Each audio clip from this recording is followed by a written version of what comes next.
Okay, we're now in section 8-1, which in this section we're going to be talking about the Pythagorean theorem. A squared plus b squared equals c squared. You guys should know this. This should be easy for you.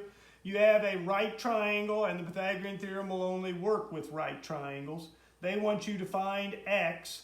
Now again, you need to know your parts.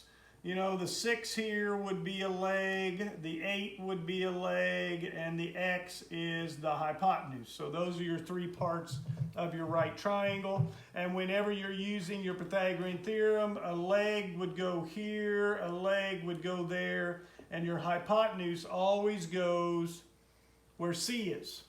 Well, in this case, that's what we're looking for. So I'm going to plug my numbers in. This would be 6 squared plus 8 squared. Those are my 2 legs.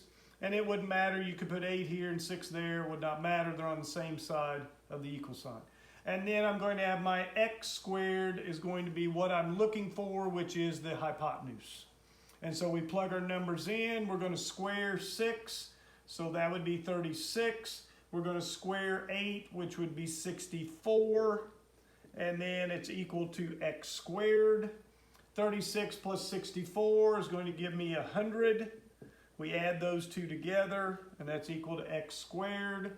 And now I don't want x squared, I want x, so we're going to have to take the square root of 100, and then we're going to have to take the square root of x squared. The square root of 100 would be 10, and the square root of x squared would be x.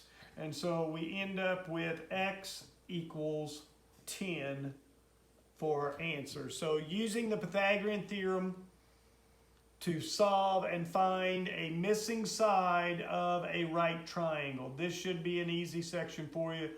But there is an example of finding the missing side using your Pythagorean theorem.